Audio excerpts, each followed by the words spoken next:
Welcome back, everyone, to the deep dive.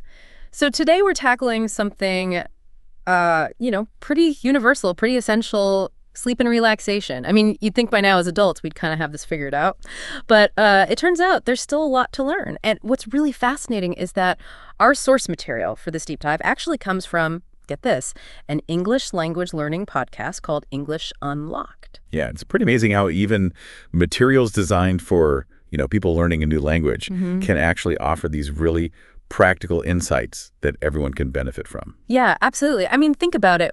We talk about sleep all the time, right? With our friends, our family, even our doctors. But do we really have the vocabulary to express what's really going on? And that's where English Unlocked comes in. Yeah, it's so important to have the right words to describe our experiences, right? It really empowers us. Like, you think about it, if you use a term like sleep debt, that's way more impactful than just saying, I'm tired. Oh, yeah, for sure. It's like you're kind of taking ownership of your sleep, understanding the science behind it. And I think that leads to better communication, not just with others, but with yourself, too. Exactly. And English Unlocked really dives into this vocabulary, offering terms like, insomnia, restless. We've all been there, right? Oh, yeah, definitely. But having the words to actually describe those feelings makes a huge difference. Yeah, I mean, it's almost like you're validating your experience, right? You're giving it a name, like, okay, this is what's happening. And what I also liked is that they go beyond just the negative stuff, like insomnia. They introduce words like deep sleep and unwind, which just sound amazing, don't they? Yeah, they're almost aspirational, right? Like you're setting this goal for yourself to achieve that level of relaxation. Yeah. And it goes beyond just single words. The podcast actually offers this whole range of practical phrases for real life situations. I was really surprised by how relatable some of the examples were. Things like, I'm a light sleeper, or I've been having trouble falling asleep lately. I can totally see myself saying those things to a friend. I know, right? And the beauty of these phrases is that they're so universal. It doesn't matter what your culture is, what language you speak, you can connect with other people who might be going through the same thing. Totally. And it's not just about describing your sleep habits. They also provide phrases for talking about relaxation techniques, which is so important. Like, yoga helps me relax, or I feel so much better after a good night's sleep. These are all things we can actually use in our daily conversations. Yeah, for sure. Instead of just saying, I'm stressed, you can actually articulate, what helps you unwind. And it might even invite other people to share their experiences and maybe even spark, a new relaxation routine. Yeah, it's like you're creating this whole dialogue around well-being, which I think is so important these days, with everything going on. And it could even lead to some cool cultural exchanges, like learning about different relaxation techniques from around the world. Oh, absolutely. And speaking of culture, that's another thing the podcast touches on, is that sleep habits and relaxation techniques can be really different depending on where you're from. Yeah, totally. I remember reading about how in some cultures, siestas are a normal part of the day. Yeah. And then in other cultures, it's all about going to bed super early. It's interesting, right? It is. It really highlights that there's no one-size-fits-all approach to sleep and relaxation. For sure. And I think that's why having a good vocabulary is even more important. So you can really express those nuances of your own sleep habits. Yeah. But then also understand other people's habits, even if they're totally different from yours. Exactly. Yeah. It's opening up a whole new world of communication, right? And the podcast goes on to give some really great tips for how to actually have those conversations effectively. Yeah. One of the biggest things they stress is just being honest. They really encourage listeners to be open about, their struggles with sleep. And they make this point that it's totally normal. Everyone experiences challenges. It's nothing to be ashamed of. Yeah. That really resonated with me. I feel like there's this pressure sometimes to pretend we're all getting enough sleep, even when we're not. So I think being honest about it can really help break down that stigma and, create space for some more genuine connection. Yeah, I agree. And, being open about our struggles can also help us get advice and support from people who've maybe been in similar situations. And you know what? English Unlock even provides some phrases that we can use for that. Oh, right. Do you have any tips for falling asleep faster? That's something I need to ask more often. I'm always trying all these different things. I'm sure other people have some great advice too. Yeah, exactly.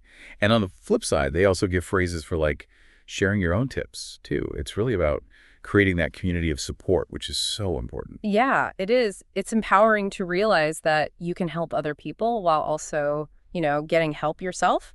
And it doesn't have to be like this super complicated advice. Sometimes just sharing like what works for you can be super valuable. Like, avoiding screens before bed helps me sleep better, or taking a warm bath is my go-to for relaxing. Just little things like that. Yeah, totally. Simple tips can be the most effective, and it creates this like shared experience, which I think is really cool. And another tip from the podcast that I found interesting was about using descriptive language. They encourage listeners to go beyond just, basic statements like I'm tired and really try to paint a picture of like what they're experiencing. Right. I noticed they were using words like restful and calm and refreshing. It's like you're almost inviting the other person to feel what you're feeling. Exactly. Yeah. And it's not just about like the physical sensations. It's about conveying the emotional impact of, getting a good night's sleep or like the lack of sleep. Yeah. And it can be helpful for those times when you're trying to explain like a sleep issue to your doctor or something. Using really precise language can help make sure they understand exactly what you're going through. Yeah, that's a good point. And I think using more vivid language can help make those conversations, less clinical and more personal, which can make a big difference. It's like you're sharing a story, not just reciting symptoms, which nobody wants to do. Totally. Storytelling is so powerful for connection. And English Unlocked actually takes it a step further. They suggest using analogies, which I thought was really cool. You remember that example they gave? I slept like a log. Oh, yeah. I love that one. It's so relatable, right? It is. And it's kind of funny, too. Yeah. It's way more engaging than just saying, I slept well. 100%.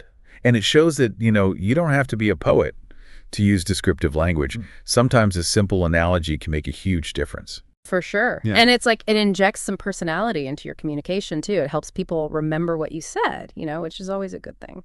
Exactly. And this brings us to another takeaway from the podcast, which is asking questions. They really emphasize that this is key for active listening and having a more, I guess, meaningful conversation. Yeah, that makes sense. So it's not just about, talking about your own sleep, but you're inviting the other person to share their experiences and perspectives. It's a way of showing that you're genuinely interested and that, you want to create a more balanced dialogue. Exactly. And asking questions also opens up opportunities for learning. Like you might discover a new relaxation technique you've never heard of before, or gain insights into, different cultural approaches to sleep.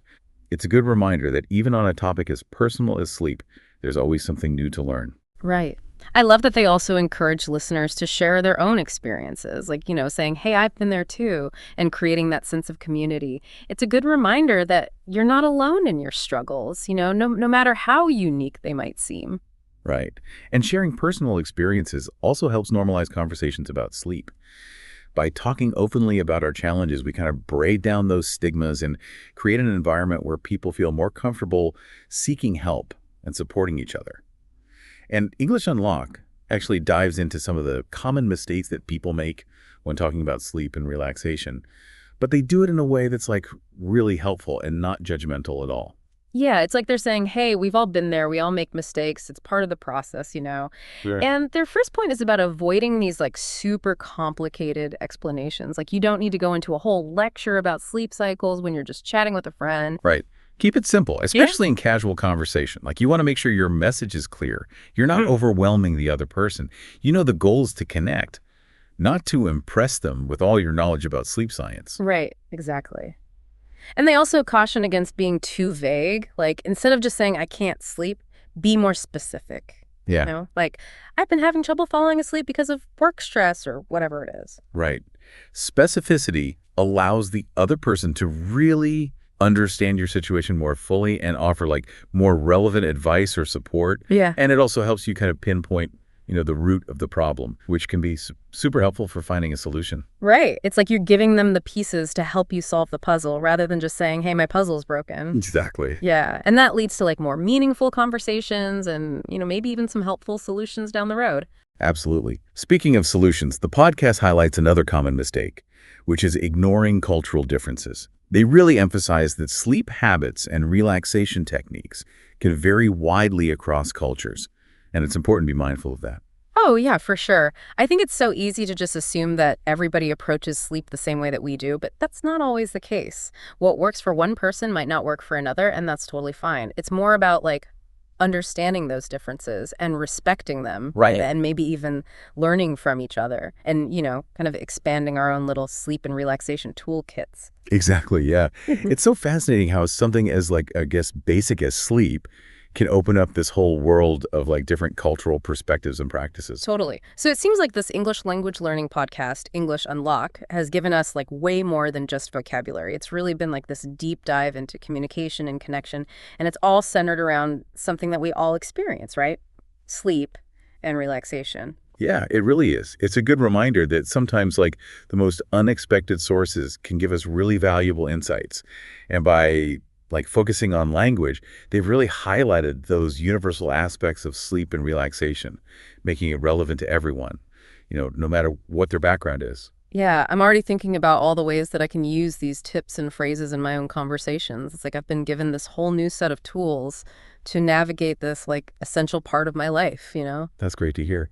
And remember, even those small changes in how you communicate can have a really big impact. Like being more mindful of the language you use, using descriptive terms, asking questions. These are all steps toward having more meaningful conversations about sleep and relaxation. Yeah, for sure. I'm so glad we dug into English Unlocked today. It's been a real eye-opener. Me too. Um, And here's a final thought-provoking point from the podcast that they left us with. Even if you aren't learning English, thinking about how you would describe your sleep and relaxation habits in another language, that can actually offer some really interesting new insights. oh, wow. That's cool. I like that. Yeah, it kind of forces you to consider these different perspectives and maybe even unlock some new ways of understanding your own experiences. Yeah, it's like looking at yourself in a different mirror, like you're Yeah. getting this whole fresh perspective. Well, on that note, we'll leave you to ponder that and hopefully put some of these great tips into practice. Sleep well, everyone. Sweet dreams.